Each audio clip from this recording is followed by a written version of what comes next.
Cristo entra in Gerusalemme con gli apostoli al seguito. Chi si accorge della novità lo acclama, lo festeggia, gli apre le porte in una processione di palme e di gioia. In quell'istante ciascuno va verso chi ritiene degnissimo della parola. Ciascuno accoglie la novità, ascolta quella narrazione e inaugura un'altra era della propria vita. Ma c'è chi lo respinge, chi lo teme, chi manifesta invidia e livore, chi cerca il modo di togliere e impedire la parola. E si chiede come contenere tale entusiasmo. L'intera città è coinvolta. Ciascuno capisce e intende che da ora in poi si celebra la vita e non la morte. Come contenere tale entusiasmo? Se lo domandano anche i gestori dell'ordine pubblico. La gente ne sarà influenzata e le parole pronunciate dallo straniero avranno effetti impensabili. E allora ecco la denuncia e il mandato di cattura è pronto. Basterà solo un segnale per essere certi della sua identità. E si cerca chi possa dirsi sicuro di conoscerlo, chi sia disposto, dietro compenso di 30 denari, a scambiare per sempre il saluto, gli amici si baciano quando si incontrano, con la salvezza. Ma quando la gente smarrisce il suo messia, ecco la folla che chiude, opprime, insulta e trasforma l'ospite in aggressore. La folla vuole la prova e la cerca nella sostanza, vuole la certezza e la cerca nella certificazione pubblica formulando l'accusa di eresia e di apostasia. Cristo si accorge di questo e non cede alla tentazione di spiegare le sue parole, di farsi accettare, di farsi comprendere. Così verso sera, oltre le mura della città aperta, della città dalle 1000 cupole, egli si avvia fuori le mura, nella fertile collina, chiamata Getsemani, verso l'Orto degli Ulivi. Sul calar della notte si stacca e si allontana dai suoi apostoli, dice loro di riposare qualche ora e attende. Nell'estrema solitudine, nessuna condivisione, nessuna compagnia. Nell'ora del crepuscolo, prima che l'inquisitore pubblico pronunci l'accusa, allestisca la messa in scena del processo, formuli la condanna e infine infligga la pena, Cristo prega e lascia che le cose avvengano, senza mettersi nei panni del personaggio di tale rappresentazione. Nulla lo tocca, nulla scalfisce il suo volto, nulla lo tenta, né di mostrarsi sofferente, né di pianificare la vendetta. Nella tranquillità assoluta. Questo è l'istante della solitudine assoluta e della decisione assoluta per cui il destino non è mai anticipato, mai predetto, mai conosciuto.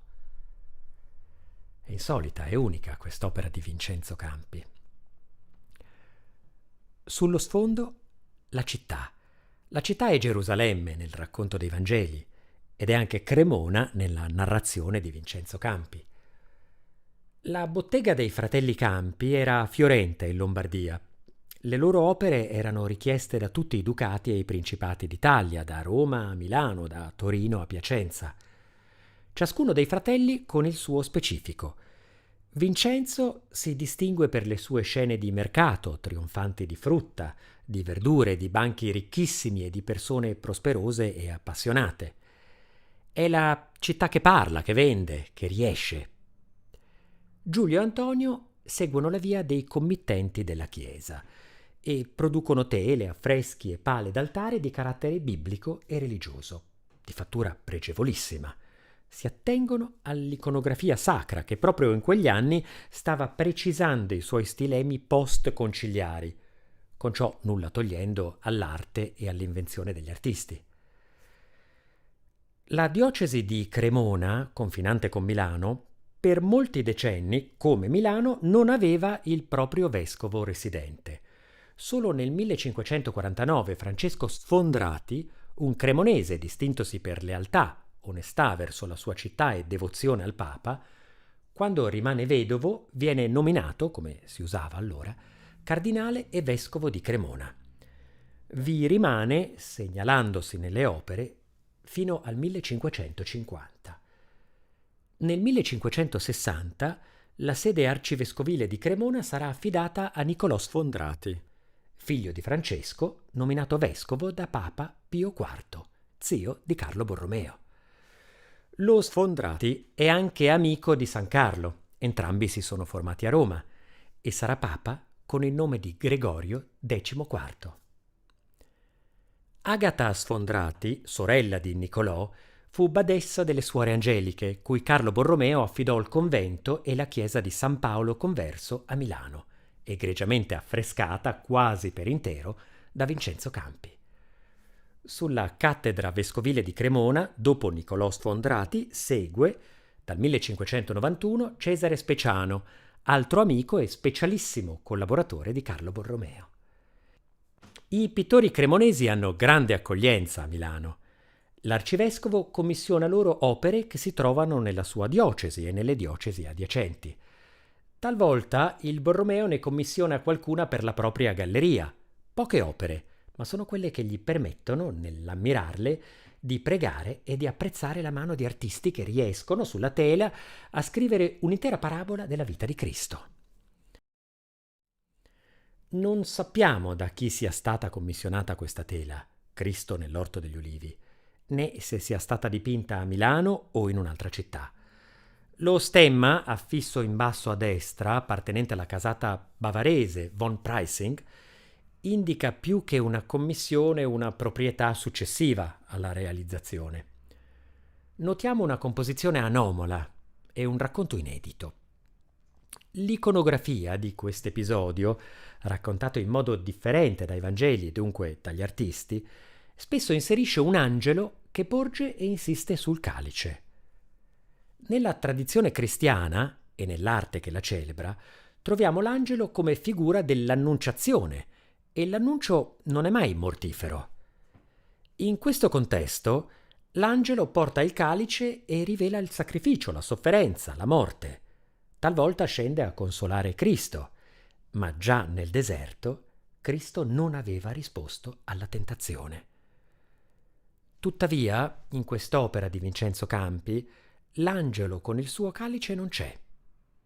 E non c'è nessun indizio che possa comparire prima o dopo l'istante narrato. Ciò rende questo dipinto davvero interessante. Nel dipinto, nella narrazione dei Vangeli e nella scrittura del pittore, noi leggiamo che Cristo né accetta né rifiuta il calice. Le circostanze degli eventi che stanno per accadere gli impediscono di sottrarsi, tant'è che non fugge, non lo evita. Non cede alla tentazione di salvarsi quale figlio di Dio, qui l'invocazione Padre allontana da me questo calice, non si immola.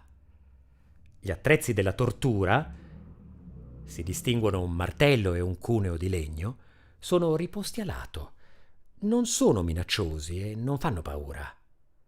In un'altra opera, attribuita a Vincenzo Campi, la figura di Cristo si è già vestita con gli abiti della rappresentazione e ha la visione di quelli che saranno, ben altri, gli strumenti di tortura, con tutto il loro realismo, tanto che la croce stessa sembra portarli come presagio di morte.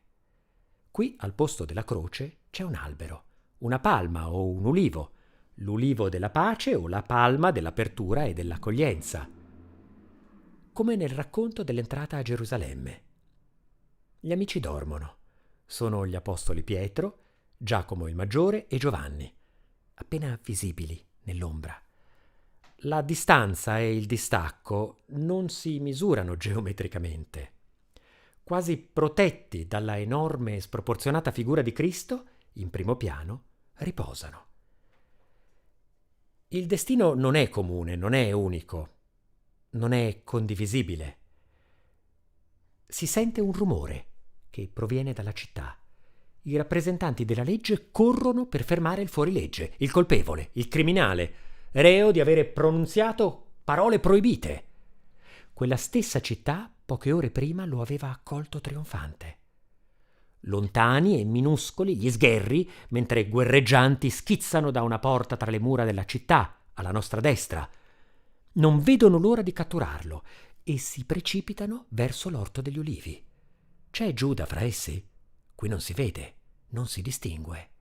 Quel manipolo di soldati è l'unica concitazione visibile. Dall'altra porta, alla nostra sinistra, non esce nessuno, nemmeno per guardare lo spettacolo. Dunque non tutta la città vuole Cristo morto. E la città non teme la lontananza, il distacco, tanto che i suoi palazzi si stagliano, anche nella chiarità della luna, verso il cielo. Di che cosa si tratta dunque? Il dipinto coglie Cristo un attimo prima della comparsa dell'angelo? Oppure l'artista intende che Cristo non potrà mai barattare la sua missione con il patimento, con la paura, recitando la parte di un personaggio che mostra e assume il suo ruolo di vittima. Questo è il personaggio creato dagli accusatori, che nulla ha a che fare con Cristo.